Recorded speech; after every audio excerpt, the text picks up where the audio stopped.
Hello and welcome my dear friends, आपका स्वागत करते हैं आपके अपने यूट्यूब चैनल एग्ज़ाम मेरी जान में।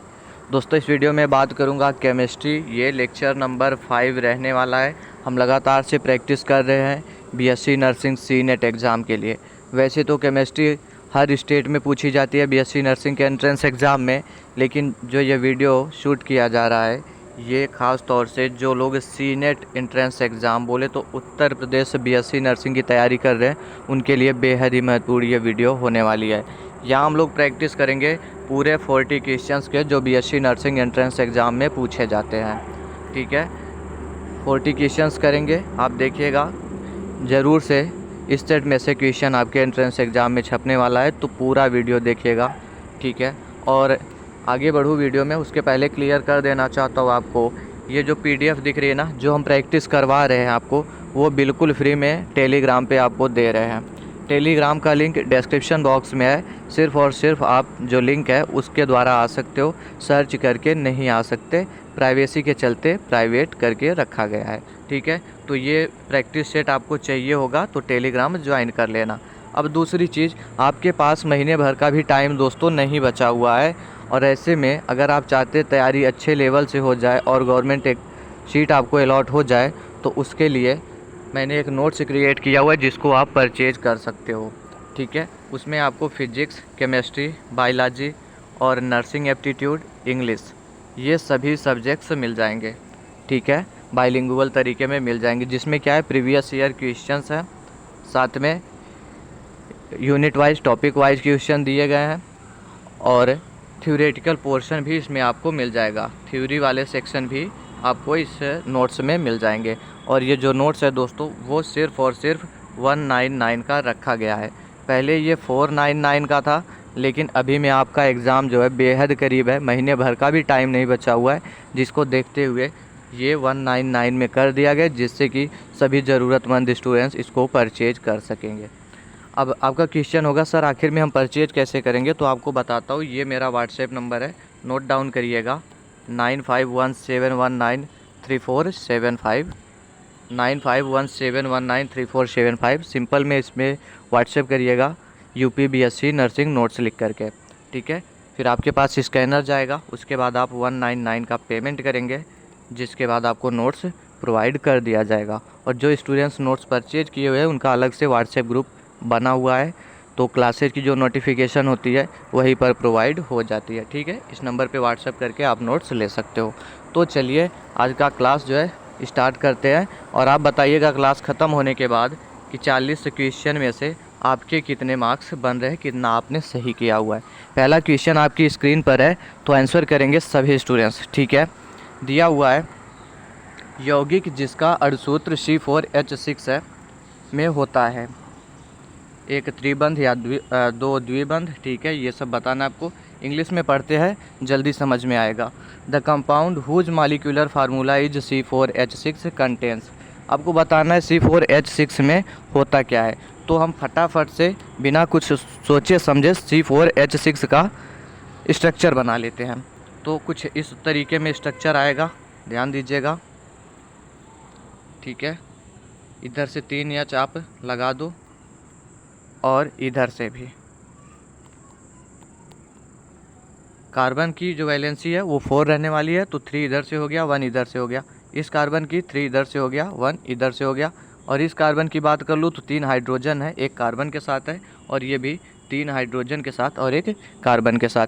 ये कुछ इसका स्ट्रक्चर रहने वाला है। हमसे क्या पूछ रहे हैं, बॉन्ड पूछ रहे हैं। सिंगल बॉन्ड क्या होगा, डबल बॉन्ड क्या होगा, ट्रिपल बॉन्ड, मतलब कौन से बॉन्ड रहने वाले हैं।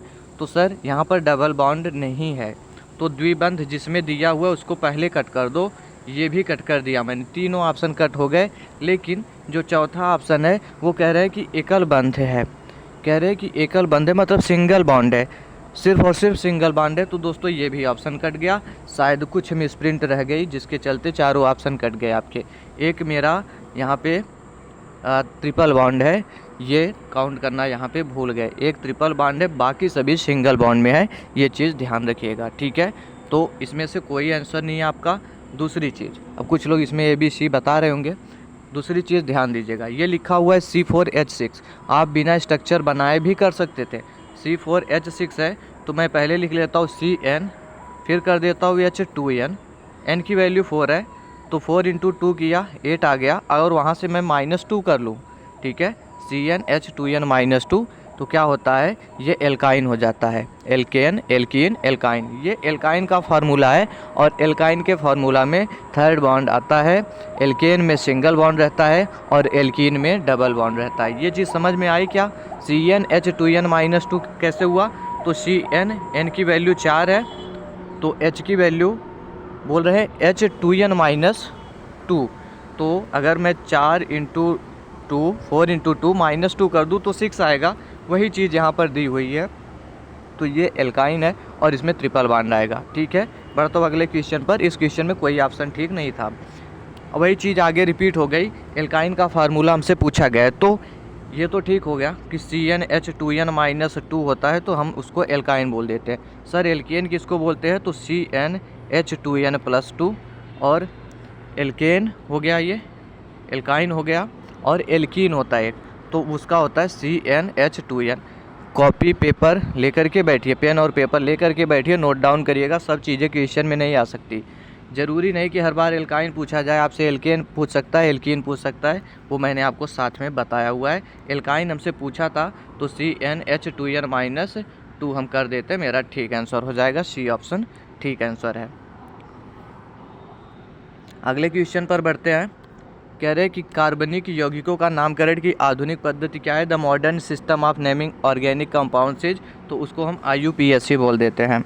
अब IUPAC जो है इसको क्या बोलते हैं? International union of pure and applied chemistry. ठीक है, कभी कभी पूछा जाता है, यूजुअली यही क्वेश्चन रिपीट होता है, तो IUPAC के साथ जाइए, ठीक आंसर है। अगले क्वेश्चन पर आते हैं। The molecular formula of ethylene is, ठीक है, एथिलीन का हमसे मॉलिक्यूलर फार्मूला पूछा जा रहा है। प्रीवियस लेक्चर में बता चुका हूँ, तो बताइएगा।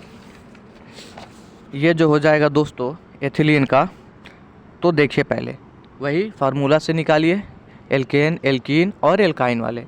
तो ये एथिलीन कुछ एल्कीन जैसा आ रहा, और एल्कीन का फार्मूला मुझे पता था, CnH2n होता है।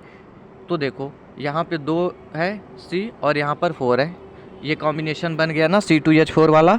यही ठीक आंसर है दोस्तों। आगे करने की ज़रूरत है क्या? नहीं करने की ज़रूरत है। और यहाँ पे है CnH2n -2 कर दो तो C2H4 आता है, इसको करोगे तो ये इथाइन हो जाएगा। ऊपर कर लोगे तो वो CnH2n +2 में आ रहा, तो इथेन हो जाएगा मेरा। हमसे पूछा क्या था? पूछा हुआ एथिलीन, तो B ऑप्शन के साथ जाइए, ठीक आंसर है। अगले क्वेश्चन पर आते हैं। कह रहे हैं निम्न में त्रिबंध वाला यौगिक कौन सा है? ये क्वेश्चन कह रहे हैं, तो आप वही बेसिक कॉन्सेप्ट लेकर के अपना चलिए कि ट्रिपल बॉन्ड तो मेरा एल्काइन में आता है, और एल्काइन का फार्मूला होता है CnH2n -2। देख लो कौन सा फिट बैठ रहा, उसी को क्लिक कर लेते हैं। तो देखो अगर मैं किस फार्मूले में जाऊँ, किस ऑप्शन में, अगर मैं पहले वाले ऑप्शन को देखूँ तो ये इसमें फिट बैठ रहा कि Cn की वैल्यू 3 दी हुई है हमको, तो हाइड्रोजन की वैल्यू कितनी होनी चाहिए? 3 इंटू 2 -2, मतलब 6 -2 = 4। अगर C 3 है तो H4 होना चाहिए, तो पहला ही ऑप्शन ठीक है। आगे कुछ करने की ज़रूरत नहीं है, बेसिक सा कॉन्सेप्ट लेके चलिए। कह रहे CH3, CH2, CHO का IUPAC नाम बता दो, क्या होगा? तो IUPAC के लिए आपको स्ट्रक्चर पता होनी चाहिए सबसे पहले। तो चलिए ड्रॉ कर लेते हैं हम। एक CHO ग्रुप है, उसको हम बाहर लटका देते हैं, इसको क्या बोल देते हैं? Aldehyde group. ध्यान रखिएगा, CHO ग्रुप को एल्डिहाइड ग्रुप बोल देते हैं। और जब हम IUPAC नॉमेनक्लेचर करते हैं इनका, तो अल वर्ड इसके लिए यूज करते हैं, सफिक्स यूज करते हैं, राइट। तो ड्रा करते हैं बाकी का। ये जो C है मेरा, इधर से H लटका दिया, ऊपर से भी, और इसको 3 H दे दिया मैंने। हो गया स्ट्रक्चर। C3 3 C है, दिख रहा ना आपको? अभी देखो जो हमारा फंक्शनल ग्रुप होता है, हम उधर से काउंटिंग स्टार्ट करते हैं। तो 1 हो गया, 2 हो गया, इधर पे 3 हो गया ना काउंटिंग। तो क्या होता है?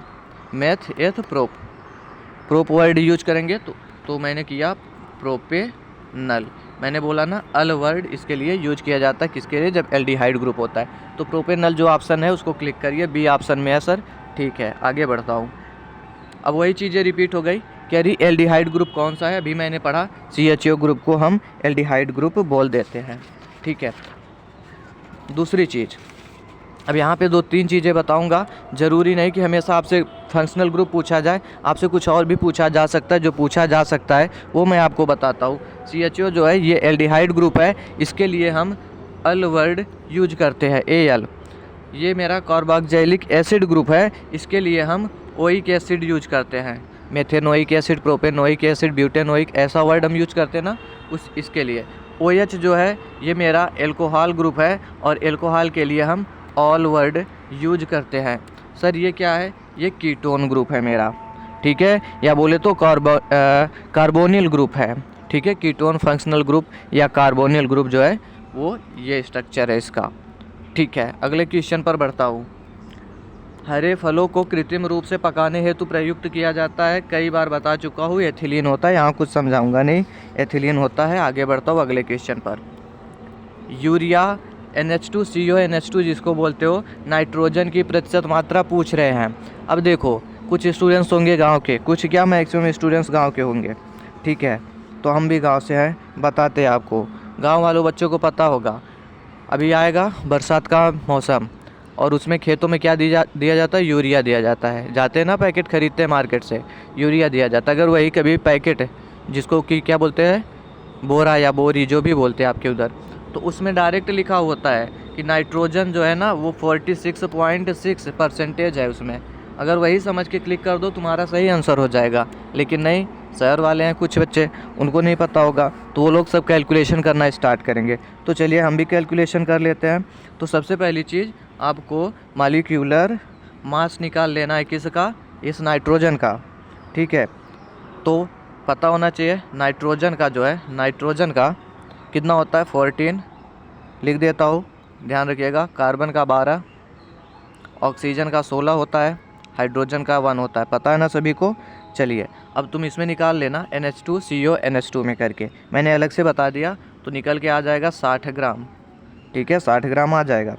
और जब मॉलिक्यूलर मास की बात कर लोगे नाइट्रोजन की, तो नाइट्रोजन देखो इसमें 2 नाइट्रोजन है, एक इधर पे है एक इधर पे है, थोड़ा छोटा कर लूँ समझ में आए आपको। एक नाइट्रोजन इधर पे है, एक नाइट्रोजन इधर पे है, 2 नाइट्रोजन है ना, तो दोनों नाइट्रोजन का निकाल लेना, 28 ग्राम आ जाएगा। और अभी जो मैंने ऊपर बताया वो क्या होता है, वो AMU में है, इधर ग्राम पे आ गया तुम्हारा। अब परसेंटेज ऑफ नाइट्रोजन निकालना है, percentage of nitrogen in urea. तो देखो नाइट्रोजन का 28 है, टोटल मैंने कितना निकाला अभी, मॉलिक्यूलर मास 60 ग्राम निकाला है, इसी का परसेंटेज निकाल लो, सॉल्व कर लेना, कट पिट कर लेना, आंसर तुम्हारा 46.67 आ जाएगा, इसको टिक कर लेना। अगले क्वेश्चन पर आते हैं। प्लास्टर ऑफ पेरिस क्या होता है, ये हमसे जानना चाह रहे हैं। प्लास्टर ऑफ पेरिस क्या होता है, ये कह रहे हैं हमको यही बता दो। अब देखो प्लास्टर ऑफ पेरिस क्या होता है, तो देखो ये जो मेरा पहला ऑप्शन है ना, ये क्या है, कैल्शियम सल्फेट है, पता होना चाहिए, पता भी होगा आपको, ऐसा उम्मीद करते हैं। अब जो मेरा प्लास्टर ऑफ पेरिस होता है उसकी कंडीशन देखो, ध्यान रखिएगा। 2 फार्मूला बताऊंगा, दोनों पूछा जाता है एग्ज़ाम में, कोई भी आ सकता है, जैसी आपकी किस्मत होगी। CaSO4 × ½ H2O, इन दोनों का रेशियो देखिए, अगर ये 1 होगा तो ये ½ होगा, अगर इसको 2 किए हो तो इसको 1 करना होगा, तभी ये जा कर के सही आंसर होता है आपका। समझ में आ रही है बात। चलिए अगर ये सब समझ में आ गया तो कभी एग्ज़ाम में ना ये छपेगा जो मैंने अभी स्क्रीन पर लिखा हुआ है, CaSO4 × ½ H2O, लेकिन हमेशा ये नहीं छपेगा। पहले तो इसको लिख लेना एक जगह, प्लास्टर ऑफ पेरिस में ये फार्मूला लिख लेना, कह रहा हूँ ना, कभी ये आएगा और कभी अब जो दूसरा बता रहा हूँ ये पूछा जाएगा। तो देखो ये ऑप्शन में कभी कभी चिपका देगा, तो इसको भी ध्यान रख लेना। CaSO4 इसका कर देगा होल ऑफ ट्वाइस, और इधर कर देगा H2O। समझ में आई, दोनों फार्मूला लिख लेना, ये दोनों प्लास्टर ऑफ पेरिस बोले जाते हैं। यहाँ पर जो सही है मेरा वो ऑप्शन नंबर C में दिख रहा है, ठीक आंसर है। अगले क्वेश्चन पे बढ़ जाऊँ, चलिए। कह रहे थर्मोसेटिंग प्लास्टिक का उदाहरण बता दो, क्या है इसमें से। कह रहे थर्मोसेटिंग प्लास्टिक जो है उसका उदाहरण बता दो, क्या है इसमें से।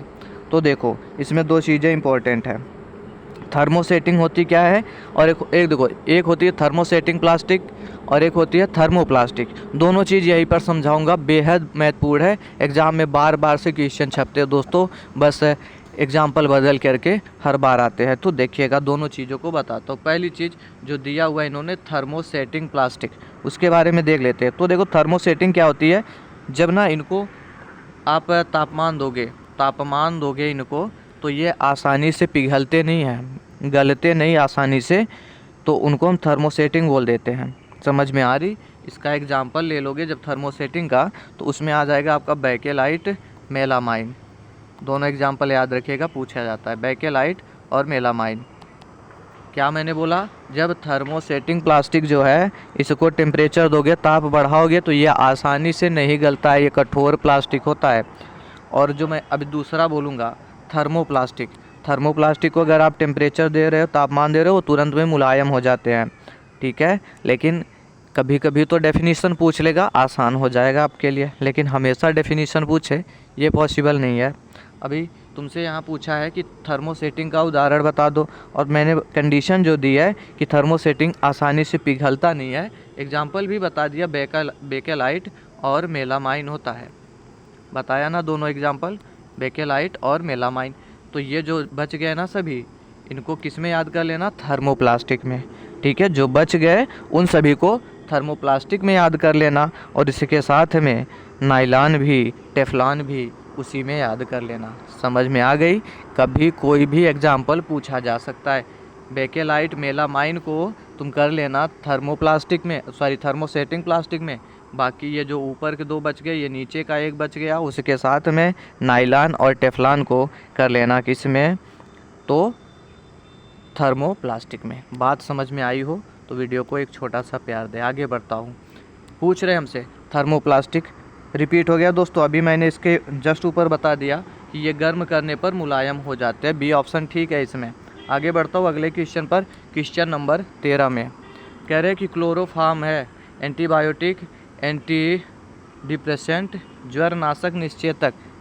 तो बताना है आपको क्लोरोफॉर्म क्या है, एंटीबायोटिक है, एंटी डिप्रेसेंट है, एंटीपायरेटिक है, या फिर एनेस्थेटिक है। तो दोस्तों पता होगा निश्चेतक, इसका मतलब क्या होता है ना, बेहोश की कंडीशन, मतलब इंसान अपने होश में नहीं है, उसको चेतना रहित कर दिया गया है।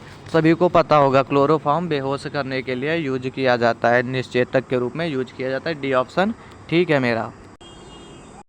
दोस्तों अगर आप बीएससी नर्सिंग की तैयारी कर रहे हैं तो ये बुक आप परचेज कर सकते हैं, ये टेस्ट प्रेप का दिया हुआ है। तो इन्होंने आप लोगों के लिए 10 प्रैक्टिस सेट जो है वो लॉन्च किया हुआ है, जिसमें क्या है देखिए, नर्सिंग योग्यता है, भौतिक विज्ञान, रसायन विज्ञान, जीव विज्ञान, सामान्य अंग्रेजी सभी है। तो 200 क्वेश्चंस होते हैं, 200 मार्क्स होते हैं, सभी को पता होगा। और ये जो प्राइस है इसका 299 इन्होंने रखा हुआ है। इसको आप परचेज करना चाहो तो कर सकते हो, 10 प्रैक्टिस सेट्स इसमें दिए गए हैं। अगर आप इस बुक को परचेज करना चाहते हो तो कैसे परचेज करोगे वो मैं आपको बता देता हूँ। फ्लिपकार्ट, अमेज़न की किसी भी शॉपिंग ऐप से आप जा कर के इसको परचेज कर सकते हो। अमाउंट जो है वो 299 आपको पे करना होगा उधर पर, या कैश ऑन डिलीवरी जैसे भी करना हो कर सकते हो आप लोग। तो ये टेस्ट प्रेप सीनेट बीएससी नर्सिंग के लिए बुक इन्होंने लॉन्च किया है, आप लोग जा कर के अमेज़न, फ्लिपकार्ट से ख़रीद सकते हो। दोस्तों अगला क्वेश्चन है, पीवीसी का पूरा नाम बता दो। तो बताने की ज़रूरत नहीं है, पॉलीवाइनिल क्लोराइड होता है, नहीं पता तो याद कर लो, डायरेक्ट से एग्जाम में छप जाएगा क्वेश्चन, तो वहाँ पे गलत नहीं होना चाहिए, पॉलीवाइनिल क्लोराइड होता है। अगला क्वेश्चन है, प्राकृतिक रेशम क्या है, पॉलीएस्टर, पॉलीएमाइड, पॉलीअम्ल, पॉलीसैकेराइड। बताना आपको इसमें से नेचुरल सिल्क नहीं दोस्तों, नेचुरल फाइबर्स सिल्क ही होगा, पता नहीं, हिंदी इंग्लिश में कुछ गलती है, कॉम्प्रोमाइज़ करिएगा। चलिए फ़िलहाल में हिंदी में क्वेश्चन उठाया गया तो हिंदी वाला सही मान लेते हैं हम। तो ये क्या पूछ रहे हैं हमसे, प्राकृतिक रेशम क्या होगा, जिसको हम क्या बोलते हैं, नेचुरल फाइबर बोल रहे हैं दोस्तों, ठीक है। नेचुरल फाइबर्स जो होते हैं मेरे, वो क्या होते हैं, वह रेशे जो प्रकृति द्वारा चीज़ों से मिल जाते हैं हमको, जैसे क्या है, कॉटन है, सिल्क है, वूल है, ये सब कुछ मेरे नेचुरल फाइबर है। एग्जाम्पल जो बोल रहा हूँ नोट डाउन करिएगा अपनी कॉपी में, कोई भी एग्जाम्पल छप सकता है डायरेक्ट से एग्ज़ाम में। फिर से रिपीट करता हूँ, नेचुरल फाइबर में कॉटन है, सिल्क है, वूल है और प्रकृति द्वारा हमको मिलता है, सभी को पता होगा। लेकिन ये हमेशा नहीं आएगा, पूछा जाएगा सिंथेटिक फाइबर क्या है, उसके एग्जाम्पल दे दो। सिंथेटिक फाइबर क्या है उसका एग्जाम्पल दे दो। जब ये पूछा जाएगा तो क्या करोगे? तो सिंथेटिक फाइबर वह है जिनको हम लोग सिंथेसाइज करते हैं, बस इतनी सी बात। जिनको हम संश्लेषित कर सकते हैं उसी को संश्लेषित रेशे बोलते हैं। ओके, इसका एग्जाम्पल बता दो तो नायलॉन होगा, पॉलिएस्टर होगा, रेयॉन होगा, ये सभी आपके संश्लेषित रेशम है, बोले तो सिंथेटिक फाइबर है। फिलहाल में इस एग्जाम्पल में हमसे पूछा हुआ है नेचुरल फाइबर जो है कौन सा है, कह रहे हैं पॉलिएस्टर है। अरे सर नहीं, पॉलिएस्टर नहीं होगा। पॉलीएमाइड है, ये भी नहीं होगा, हम ये भी सिंथेसिस करते हैं। पॉलीअम्ल, ये भी नहीं होगा। लेकिन दोस्तों पॉलीसैकेराइड जो है, ये जो है आपका क्या हो जाएगा, नेचुरल सिल्क बताया हुआ है, आयोग ने इसको माना हुआ है। ठीक है, आयोग ने माना हुआ है, लेकिन ये चीज़ मैंने कहीं देखा नहीं एनसीईआरटी की बुक में। फ़िलहाल में आयोग ने इसको माना हुआ है तो हम भी यही मान लेते हैं, डी ऑप्शन ठीक है। हमने इसको लेकिन देखा नहीं हुआ है दोस्तों। ठीक है, जो मानता है आयोग वही सही करता है अपना। अगर वैसे ये क्वेश्चन आएगा तो ये ऑप्शन कट हो जाएगा इस बार। अगर कट नहीं होता है तो आप इस ऑप्शन के साथ चले जाना, आंसर ठीक हो जाएगा। अगले क्वेश्चन पर बढ़ता हूँ। थर्मोप्लास्टिक है, एग्जाम्पल मैंने ऊपर बताया हुआ है, यहाँ पर सिर्फ टिक करूँगा। थर्मोप्लास्टिक में सभी आ जाएंगे। ऊपर का एग्जाम्पल जो है रिपीट करिएगा उसको। पॉलीथीन निम्न के बहुलकीकरण पर बनता है। Polythene is formed by polymerisation of. Polythene का मोनोमर क्या है वो बता दो। मतलब मोनोमर्स मिल करके पॉलीमर बनाते हैं ना, सभी को पता होगा। तो पॉलीथीन जो है ये पॉलीमर है, पॉलीमर है।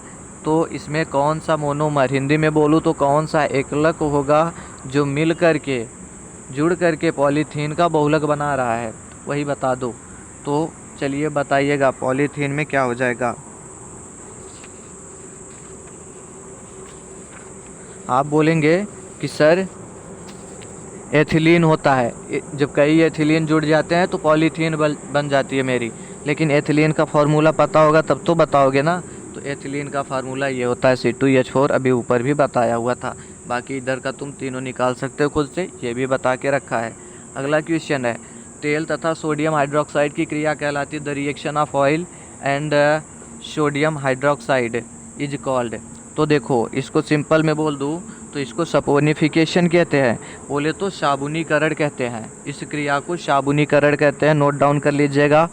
इस क्रिया को साबुनीकरण कहते हैं, इंग्लिश वाले बोलेंगे सपोनिफिकेशन कहते हैं।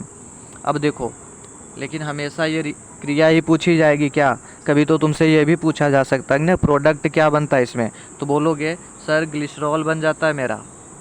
रिएक्टेंट इन्होंने दे रखा है, प्रोडक्ट मैं बता रहा हूँ सर ग्लिसरॉल बन जाएगा मेरा और सोप बन जाएगा, साबुन बन जाएगा। लेकिन हमेशा तो ये भी नहीं पूछा जाएगा ना कि ग्लिसरॉल बन रहा है, साबुन बन रहा है, तो बोल देगा सोडियम सॉल्ट बन रहा है, सोडियम का सॉल्ट बनेगा। ओके, और फिर बोल देगा सोप के लिए क्या वर्ड यूज करेगा कि कार्बोक्सिलिक एसिड का कंपाउंड कोई बन रहा है। ठीक है, इन सभी पॉइंट्स को याद रखना। कुछ याद रखना या नहीं रखना, कम से कम इतना मालूम होना चाहिए कि ग्लिसरॉल बन रहा है और सोप बन रहा है, साबुन बन रहा है। ठीक है, तो साबुनीकरण की बात हो गई, सब क्रिया को साबुनीकरण कहते हैं। लेकिन जब आएगा ये क्वेश्चन उदासीनीकरण, तो यहाँ तो ऑप्शन में आ गया, लेकिन ये क्वेश्चन में भी आ सकता है उदासीनीकरण क्या होता है, क्या क्या बनेगा।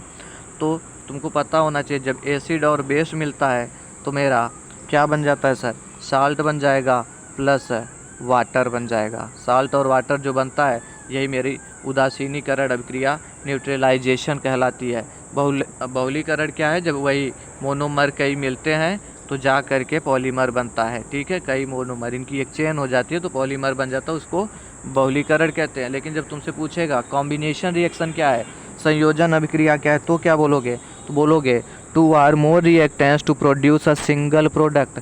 जब 2 या 2 से ज़्यादा अभिकारक मिलकर के एक उत्पाद देते हो उनको हम संयोजन कह देते हैं या कॉम्बिनेशन रिएक्शन कह देते हैं। चारों पॉइंट समझ में आया तो लाइक करिए, शेयर करिए फ्रेंड सर्कल में, क्योंकि जो बेहतरीन क्वेश्चन लेकर के आओ ना, ये मत सोचिए इजी क्वेश्चन है ना छपे एग्ज़ाम में फिर आके बताना। कमेंट बॉक्स हमेशा ओपन रहता है मेरा, बंद नहीं करूँगा कभी भी। आके बोल देना अगर ये क्वेश्चन ना छपे एग्ज़ाम में। ठीक है, हर जो भी सेट करवाता हूँ कम से कम 4 से 6 क्वेश्चन आएंगे ही आएंगे। किस्मत अच्छी होगी तो 10 तक आएगा। आप खुद पेपर देख के कह सकते हो, इसमें जितने क्वेश्चन करा रहा हूँ सब कुछ क्वेश्चन आते हैं। कोई क्वेश्चन आप काट नहीं सकते कि घटिया क्वालिटी का दे दिया मैंने, ये पूछे नहीं जाते। अब तुम्हारे बीएससी नर्सिंग में इतना ईजी क्वेश्चन आता है तो इसको मैं क्या करूँ। लेकिन क्वेश्चन जो है इसी लेवल के आएंगे और हर क्वेश्चन पूछा जाता है दोस्तों, पूछा गया है प्रीवियस एग्जाम में। चलिए, साबुन बनाने में तेल के साथ क्या उपयोग करते हैं सर? कास्टिक सोडा उपयोग करते हैं। कास्टिक सोडा को क्या बोलते हैं हम? NaOH बोलते हैं। इस पॉइंट को भी याद रखना, पूछा गया है। अगला क्वेश्चन है मेरा, साबुन वर्ग का यौगिक है। साबुन किस वर्ग का यौगिक है? अभी मैंने तुमसे क्या बोला कि सोडियम साल्ट बन जाता है प्लस कार्बोक्सिलिक एसिड बन जाता है, और कार्बोक्सिलिक एसिड जो है वो साबुन वर्ग में आ जाएगा आपका। ठीक है, the compounds of soap group is carboxylic acid. और ग्लिसरॉल के लिए क्या, कौन सा ग्रुप होगा? सोडियम साल्ट वाला। बात समझ में आई? तो यहाँ पर ए ऑप्शन ठीक है। अगले क्वेश्चन पर बढ़ जाता हूँ। क्लोरीन का प्रयोग किया जाता है, तो बता दो क्लोरीन का प्रयोग क्या है? क्लोरीन इज़ यूज्ड इन, मैं बताता हूँ आपको क्लोरीन का क्या उपयोग है। तो देखते हैं। जो होता है ना, ये पानी को प्योर करने में, कीटाणु रहित करने में उपयोग किया जाता है। साथ में जो सीवेज वगैरह होती है ना, औद्योगिक कचरे होते हैं, उनको भी साफ करने के लिए हम लोग किसका, क्लोरीन का उपयोग करते हैं। ठीक है, तो देख लेते हैं क्या क्या ऑप्शन में है। एंटीबायोटिक के रूप में, संक्रमण रोगी की दवा के रूप में, अरे सर ये नहीं होगा, ये नहीं होगा, ये नहीं होगा, प्रतिरोधी के रूप में उपयोग करते हैं। बढ़ते अगले क्वेश्चन पर। पौधों को कीटाणुओं व रोगों से बचाता है, क्या बचाता है सर? DDT बचाता है। हम DDT का छिड़काव करते हैं, सभी को पता होगा। ठीक है, DDT का छिड़काव तो करते हो, लेकिन हमेशा ये थोड़ी ना पूछेगा, पूछ लेगा तुमसे DDT का फुल फॉर्म बता दो, तब क्या बताओगे? तो पता होना चाहिए ना, वहाँ पे याद होना चाहिए कि सर ने तो बताया था। क्या बताया था? Dichloro diphenyl. लिखने में प्रॉब्लम होगी, सुन लीजिएगा, खुद से नोट डाउन करिए। Dichloro diphenyl trichloroethane. रिपीट करता हूँ, डाइक्लोरो डाइफेनिल ट्राइक्लोरोइथेन। ये आपका क्या हो जाता है? DDT हो जाता है, पूछा गया है। अगला क्वेश्चन है, अंतराअणुक बल, अंतराअणुक स्थान अधिक होता है किसमें? ठोस में, गैस में, द्रव में। Intermolecular space is more in solid, in gas, in liquid. तो चलो ये बता दो आप लोग। तो देखो, इंटरमॉलिक्यूलर फोर्स होते क्या, जब ये पता होगा तब तो आंसर करोगे। तो बताता हूँ मैं आपको क्या होता है इंटरमॉलिक्यूलर फोर्स।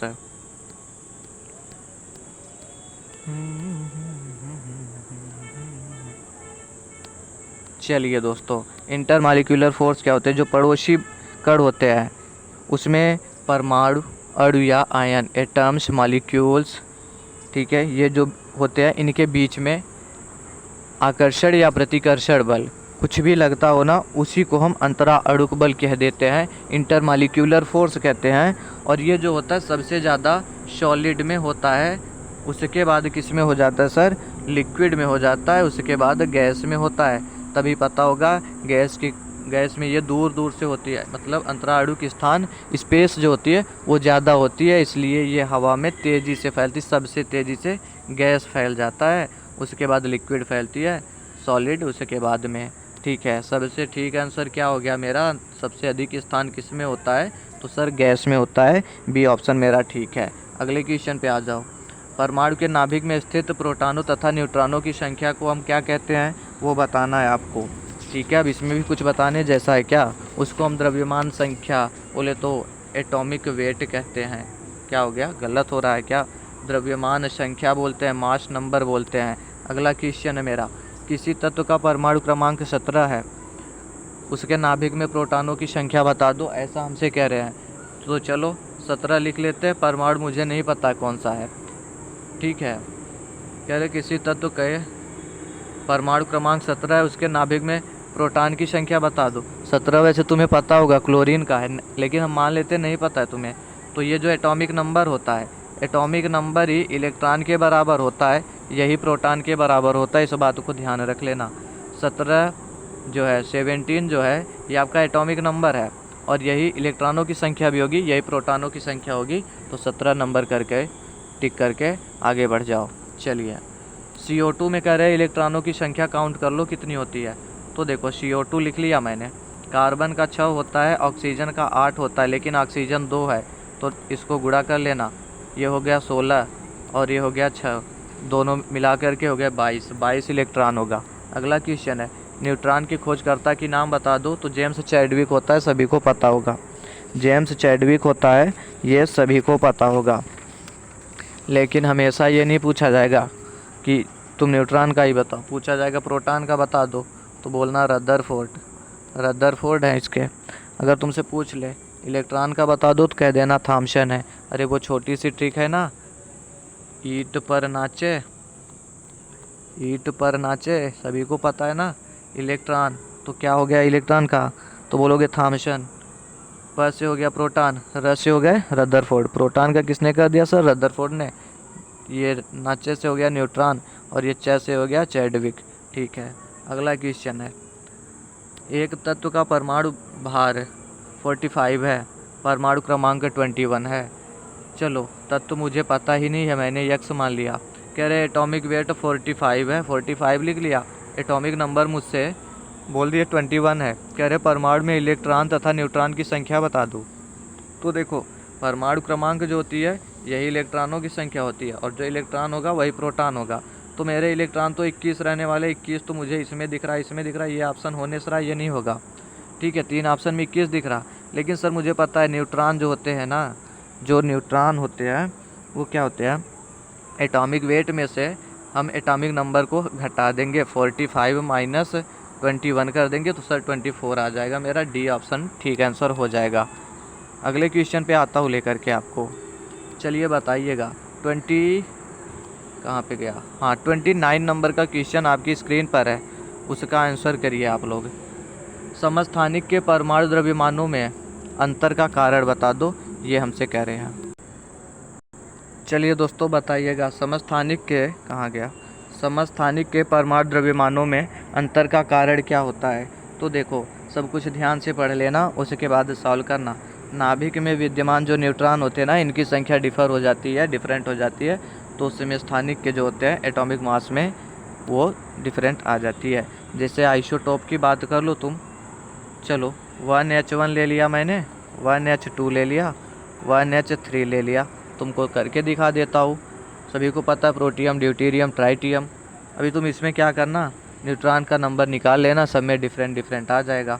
ठीक है, और यही रीज़न होता है। तो नाभिक में विद्यमान न्यूट्रॉनों की संख्या भिन्न होती है, इसी के कारण समस्थानिक, ठीक है, परमाणु द्रव्यमान में अंतर का कारण होता है। चलिए अगला क्वेश्चन, रेडियो एक्टिविटी की खोज किसने की, कुछ बताने जैसा नहीं है इसमें, हेनरी बैकरल ने, याद कर लीजिएगा हूबहू। चलिए हाइड्रोजन बम किस सिद्धांत पर आधारित होता है, कई बार ये क्वेश्चन रिपीट हो गया, पता नहीं क्या है इस क्वेश्चन में। On what principle is the hydrogen bomb based. चलिए तो मैंने आपको बताया था न्यूक्लियर फिजन। तो जो संलयन होता है जिसको फ्यूजन बोल रहे हो, इसमें छोटे छोटे नाभिक मिल करके बड़े नाभिक का निर्माण कर देते हैं, और इसी पर मेरा हाइड्रोजन बम आधारित है। नाभिकीय विखंडन जिसको फिजन बोल रहे हो, फिजन में बड़े नाभिक टूट करके छोटे छोटे नाभिक में बट जाते हैं, तो मेरा फर्स्ट ऑप्शन ठीक है, संलयन द्वारा होता है। नॉर्मलता का निरूपण बता दो, the definition of normality is, तो बताना है आपको। चलिए बी ऑप्शन ठीक है, ग्राम तुल्यांक पर लीटर। ठीक है, ग्राम तुल्यांक जो लिखा हुआ है ना, ग्राम इक्विवेलेंट पर लीटर, यही होता है। अगर नॉर्मलिटी का डेफिनेशन आपको याद है तो कर लोगे, नहीं याद है तो नोट डाउन करिएगा। The number of grams equivalent to solute that present in 1 litre of solution. फिर से रिपीट करता हूँ, the number of grams equivalent to solute that present in 1 litre of solution. इसी को हम क्या बोल देते हैं, ग्राम तुल्यांक पर लीटर कह लो, या इसी को नॉर्मेलिटी कह लो, या इसी को नॉर्मलता कह लो, हिंदी वाले नॉर्मलता कह लेना। मोल पर लीटर क्या है, इसी को तो हम मोलैरिटी कहते हैं, इसको नॉर्मेलिटी कहते हैं। सर ये क्या है फिर, तो देखो मोल्स पर किलोग्राम, इसको हम मोलैलिटी कह देते हैं। किलोग्राम तुम करो चाहे 1000 ग्राम करो, बात तो वही हुई। ठीक है, तो तीनों चीज़ याद रखिएगा, बता दिया। कोई भी फार्मूला रिपीट हो सकता है एग्ज़ाम में, नोट डाउन करिएगा। अगला क्वेश्चन है मोल विलयन वह है जिसमें विलेय का एक मोल होता है, क्या होता है वो बता देना आप, ये हमसे पूछा जा रहा है। तो देखो इसका जो राइट आंसर होगा वो फर्स्ट ऑप्शन सही हो जाएगा। 1 mole of solute present in 1 litre of solution is called as 1 molar solution. Definition तो याद होगी, अभी जस्ट एग्ज़ाम दे करके आप लोग आए हो, एग्ज़ाम दे के आए हो, थ्योरेटिकल पोर्शन तो रट के जाते हो ना, नंबर मिलते हैं आपको, तो वही बता दो। 1 mole of solute present in 1 litre of solution is called as 1 molar solution, first option है। यहाँ तुम क्या कर लो, 1 लीटर करो चाहे 1000 ग्राम कर लो, ठीक है, बात तो वही होगी। ml सोच रहे हो ना, तो ग्राम से भी चल जाता है। अगला क्वेश्चन है सहसंयोजक बंध बनता है, किस में बनता है, कैसे बनता है वो बता दो, ये चीज़ हमसे ये जानना चाह रहे हैं। सहसंयोजक बंध है, इंग्लिश वाले देखेंगे covalent bond is formed, covalent bond जो है कब बनता है वो बता दो। तो देखो जो कोवैलेंट बॉन्ड होता है ना, ये कब होता है पता है आपको, ये शेयरिंग ऑफ इलेक्ट्रॉन से होता है। Bond formation by the sharing of electron is called covalent bond, यहाँ पर इलेक्ट्रॉन्स की शेयरिंग होती है। सर एक और आता है ना आयोनिक बॉन्ड, आयोनिक बॉन्ड क्या होता है सभी को पता होगा, जब इसमें जो आवेश होते हैं ना, नेगेटिव चार्ज पॉजिटिव चार्ज, इनके बीच आकर्षण से, अट्रैक्शन से जब बॉन्ड बनता है उनको हम क्या बोल देते हैं, आयोनिक बॉन्ड या वैद्युत संयोजी बंध कह देते हैं। फिलहाल में क्वेश्चन में पूछा था सहसंयोजक बंध कोवैलेंट बॉन्ड, तो इलेक्ट्रॉन के साझे से बन जाते हैं by sharing of electron, D option ठीक है। आगे वही चीज़ आ गई, वैद्युत संयोजक बंध क्या होता है वो बता दो तुम। तो देखो गलत बता रहा हूँ क्या, कुछ गलत बता रहा हूँ क्या, अरे नहीं तो ठीक है। विद्युत आवेशित परमाणु या परमाणु समूहों का जो होता है उसको हम, देखिए आयोनिक बॉन्ड कब बनते हैं, यहाँ वैलेंस बॉन्ड लिखा हुआ है तो उसको नहीं ध्यान दीजिएगा, मैंने बोला इंग्लिश में मिसप्रिंट हो सकती है। Of electrically charge atoms are atomic groups. अगले क्वेश्चन पे बढ़ जाते हैं 36 नंबर पर। Valence electrons are called, valence electron किसको कहते हो वो बता दो। तो देखो वैलेंस इलेक्ट्रॉन क्या होते हैं, जो आउटर मोस्ट इलेक्ट्रॉन में होते हैं, जैसे आप लिखते हो 281, मान लो किसी का क्या है, ये इलेक्ट्रॉनिक कॉन्फ़िगरेशन है, इलेक्ट्रॉनिक विन्यास है, तो ये आउटर मोस्ट सेल में है ना, वैलेंसी क्या हो जाएगी 1 हो जाएगी, और ये मेरा सोडियम हो जाएगा, तो वैलेंसी उसकी क्या हो गई 1 हो गई, वो भी प्लस में रहती है, ठीक है। तो वही आउटर मोस्ट सेल में जो इलेक्ट्रॉन्स होते हैं उन्हीं को हम क्या बोल देते हैं, वैलेंस इलेक्ट्रॉन कह देते हैं। ऑप्शन मेरा डी ठीक आंसर है। हिंदी वाले देख लेंगे थोड़ा सा। संयोजी इलेक्ट्रॉन कहलाते हैं परमाणु के बाह्यतम कक्ष में उपस्थित जो इलेक्ट्रॉन होते हैं उनको कहते हैं।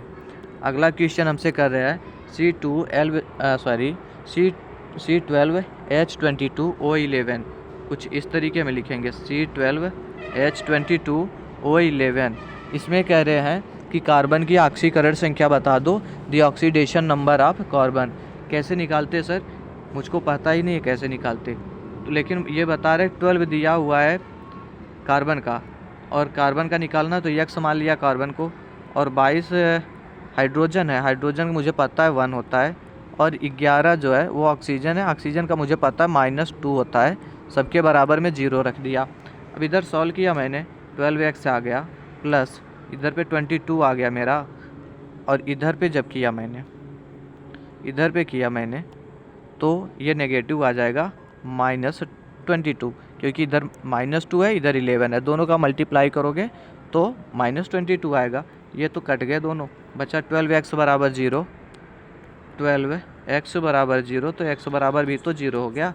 इसमें जो कार्बन की ऑक्सीडेशन नंबर रहने वाली है, कार्बन की ऑक्सीकरण संख्या है, वो 0 हो जाएगी, बी ऑप्शन ठीक है मेरा। अगला क्वेश्चन है 38 नंबर, HNO3 में नाइट्रोजन की ऑक्सीकरण संख्या बता दो। इसका मतलब क्या हुआ, the oxidation number of nitrogen in HNO3 कैसे निकालेंगे सर, अभी तो ऊपर आपने बताया हुआ है, फिर से बता देता हूँ, ध्यान दीजिएगा। HNO3 ऐसा लिख लेना, आपको ऑक्सीडेशन नंबर निकालने आना चाहिए, एग्ज़ाम में क्वेश्चन आते हैं, फिर से आएगा। HNO3 ऐसे लिख लेना, उसके बाद हाइड्रोजन का पता है 1 होता है तो 1 लिख लिया मैंने। नाइट्रोजन हमसे पूछा गया है, नाइट्रोजन पूछा गया तो उसको x मान लेते हैं। और 3 बार है मेरा क्या, ऑक्सीजन। ऑक्सीजन का -2 होता है, सबके बराबर में 0 रख दिया। इधर 1 हो गया, इधर x हो गया, इधर -6 हो गया बराबर 0। तो ये हो गया x - 5 बराबर 0। तो 5 को उधर कर दिया मैंने अगले साइड, तो x बराबर +5 हो गया। तो +5 मतलब ऑप्शन नंबर सी मेरा ठीक आंसर है। क्वेश्चन नंबर 39 दिया हुआ है, आदर्श गैस समीकरण PV बराबर nRT में R का मान निर्भर करता है, किस पर निर्भर करेगा वो आपको बताना है। The value of R, 1 second please, the value of R in the ideal gas equation PV = nRT depends on, किस पे डिपेंड कर रहा है वो चीज़ बता दो। तो देखो ऐसा होता है ना, PV बराबर nRT ऐसा होता है, ऐसा इन्होंने भी बोला हुआ है, ठीक है। अब R को क्या करो, एक साइड ले लो। R को जब एक साइड ले लोगे तब तो मालूम होगा किस पे डिपेंड कर रहा है। तो हम अगले साइड ले लेते हैं। R बराबर क्या निकल के आएगा, PV/NT, ठीक है। P से प्रेशर है इधर, V जो है वॉल्यूम है आपका, N जो है नंबर ऑफ मोल्स है, T टेम्परेचर है। तो डिपेंड इन चारों पे करना चाहिए। बस बात यह है वो PV के जो R है मेरा गैस कांस्टेंट है, वो PV के डायरेक्टली प्रोपोर्शनल होगा। मतलब P बढ़ेगा, प्रेशर बढ़ेगा तो R की वैल्यू बढ़ेगी, V बढ़ेगी, वॉल्यूम बढ़ेगा तो R की वैल्यू बढ़ेगी। लेकिन ये दोनों जब बढ़ेंगे ना तो R की वैल्यू घटेगी, ठीक है। ये मतलब हुआ कि सभी पे तो डिपेंड करना चाहिए। लेकिन क्या हुआ यहाँ पर, ये शायद डायरेक्टली पूछ रहे थे, डायरेक्टली कौन सा इफेक्ट करेगा। थोड़ा सा क्वेश्चन में कुछ कम चीज़ें पूछी गई है, जितना पूछना चाहिए था वो नहीं पूछा था। अभी डायरेक्टली की अगर मैं बात कर लूँ तो उसके हिसाब से मेरा सी ऑप्शन ठीक हो जाएगा, on the pressure and volume of the gases. लेकिन अगर यूनिवर्सली प्रोपोर्शनल की कंडीशन में जाऊँ, मैं यूनिवर्सली प्रोपोर्शनल की कंडीशन में जाऊँ तो N और T जो है ये दोनों जब बढ़ेंगे तो मेरी R की वैल्यू जो है वो घट जाएगी। फ़िलहाल में क्वेश्चन में जो है वो सी ऑप्शन ठीक है, वो डायरेक्टली प्रोपोर्शनल की कंडीशन में शायद पूछ रहे हैं हमसे। चलिए आज का दोस्तों आखिरी क्वेश्चन रहने वाला है, क्वेश्चन नंबर 40। अभी आप ये क्लास ख़त्म होने के बाद बताएंगे क्लास कैसी लगी आपको, क्वेश्चन कैसा लगा। और दोस्तों एग्ज़ाम में आएंगे इस टाइप के क्वेश्चन, इस बात की गारंटी है, तो अच्छे से कर लेना। और ये जो नोट्स है ना, ये आपको बिल्कुल फ्री में दोस्तों, नोट्स जो है ये बिल्कुल फ्री में आपको टेलीग्राम पे मिल जाएगी। टेलीग्राम का लिंक डिस्क्रिप्शन बॉक्स में है। जो हम प्रैक्टिस करवा रहे हैं ना, सॉरी नोट्स बोल दिया हो तो सॉरी, जो प्रैक्टिस हम करवा रहे हैं तो ये जो PDF है, अभी जितने भी क्लास आपके करवाए मैंने उनका अलग से प्लेलिस्ट क्रिएट किया है। बायोलॉजी का किया है, फिजिक्स का किया है, केमिस्ट्री का किया है और नर्सिंग एप्टीट्यूड का, सभी का अलग से प्लेलिस्ट है। देख लेना, अच्छे लेवल के क्वेश्चन है, आपके एग्ज़ाम में पूछे जाएंगे उससे। दूसरी चीज़ जो मैंने प्रैक्टिस करवाई वो सभी PDFs आपको टेलीग्राम पर मिल जाएंगी। और टेलीग्राम पे आप सर्च करके नहीं आ सकते, प्राइवेसी के चलते प्राइवेट रखा गया है, जिसको आप सिर्फ़ और सिर्फ कैसे ज्वाइन कर सकते हैं, जो डिस्क्रिप्शन में लिंक दिख रहा है उसके थ्रू ज्वाइन कर सकते हैं। और दोस्तों रही बात, अब आपके पास महीने भर से भी कम का समय बचा हुआ है, लगभग 25 दिन का समय बचा हुआ है। ऐसे में आपको अगर तैयारी करनी है और गवर्नमेंट मेडिकल कॉलेज में पहुंचने का सपना है तो आपके लिए मैंने एक नोट्स क्रिएट किया हुआ है, जिसको अगर आप अच्छे से पढ़ेंगे तो 10 से 15 दिन मुश्किल से लगेंगे, आप नोट्स को पढ़ लेंगे और आपका सिलेक्शन हो जाएगा दोस्तों। लेकिन उसके साथ में ये प्रैक्टिस आपको जारी रखनी होगी। उस नोट्स में फिजिक्स है, केमिस्ट्री है, बायोलॉजी है, नर्सिंग एप्टीट्यूड है, इंग्लिश है, ये सभी सब्जेक्ट्स हैं और बाइलिंगुअल हैं, हिंदी और इंग्लिश में कन्वर्ट किया गया है, ठीक है। साथ में प्रीवियस ईयर क्वेश्चन है, topic wise unit wise question है इसमें, ठीक। और थ्योरी वाला पोर्शन भी पूरा कवर किया गया है। इतनी चीज़ें आपको इस नोट्स में मिल रही है। और जो इसके लिए अमाउंट है सिर्फ़ और सिर्फ 199 दोस्तों रखा गया है। पहले ये 499 में था, लेकिन आपका एग्ज़ाम बेहद करीब है तो सभी ज़रूरतमंद स्टूडेंट्स इसको परचेज कर सके, इसलिए अमाउंट को बिल्कुल ही कम बोले तो 199 में आपको दिया जा रहा है। तो लेट ना करें, जितना लेट करेंगे नुकसान आपका होने वाला है। आपका क्वेश्चन होगा सर आखिर में हम परचेज कैसे करेंगे, तो आप इस व्हाट्सएप नंबर पे SMS करके इसको परचेज कर सकते हो। स्क्रीन पर दिख रहा होगा नंबर 9517193475। सिंपल में इस पे SMS कर देना, व्हाट्सएप कर देना UP BSc नर्सिंग नोट्स लिख करके, ठीक है, UP BSc नर्सिंग नोट्स लिख के। उसके बाद आपको स्कैनर जाएगा, आप उस पर पेमेंट करेंगे 199 का, फिर तुरंत में आपको नोट्स प्रोवाइड कर दिया जाएगा। और जो भी स्टूडेंट्स नोट्स लिए हुए हैं उनका अलग से व्हाट्सएप ग्रुप बना हुआ है, जिसमें कि क्लासेज की नोटिफिकेशन मैं प्रोवाइड कर देता हूँ सबसे पहले। तो आप भी नोट्स को परचेज कर सकते हो, ठीक है। कैसे परचेज करना सब कुछ आपको बता दिया। क्वेश्चन आखिरी है, इसका जवाब दीजिएगा, फिर हम क्लास को करते ख़त्म। पूछ रहे बेकिंग सोडा का रासायनिक सूत्र बता दो, the chemical formula of baking soda. तो देखो बेकिंग सोडा क्या होता है वो बताना आपको। जो होता है NaHCO3, इसी को हम बेकिंग सोडा बोलते हैं। लेकिन तुमसे कभी पूछेगा सोडियम कार्बोनेट तो बोलना Na2CO3। लेकिन जब तुमसे पूछा जाए सोडियम कार्बोनेट डिहाइड्रेट तो इसका नाम बता देना Na2CO3 × 2H2O। लेकिन तुमसे पूछा जाएगा वॉशिंग सोडा का भी तो बोलना Na2CO3 × 10H2O, ठीक है। सभी फार्मूला जो यहाँ पे दिखे स्क्रीन पे इनको ज़रूर से याद कर लेना, अभी मैंने बताया हुआ है। फिर से बताता हूँ, Na2CO3 सोडियम कार्बोनेट, ये जो है सेकेंड नंबर पे Na2CO3 × 2H2O sodium carbonate dehydrate. और सी ऑप्शन में जो दिया हुआ है Na2CO3 × 10H2O, इसको हम वॉशिंग सोडा बोलते हैं। NaHCO3 इसको हम बेकिंग सोडा बोल देते हैं। ओके फ्रेंड्स, क्लास कैसी लगी वो बताएं, वीडियो को फ्रेंड्स सर्कल में शेयर करें जिससे कि और भी स्टूडेंट्स की हेल्प हो सके, ठीक है। Okay friends, thanks for watching this video.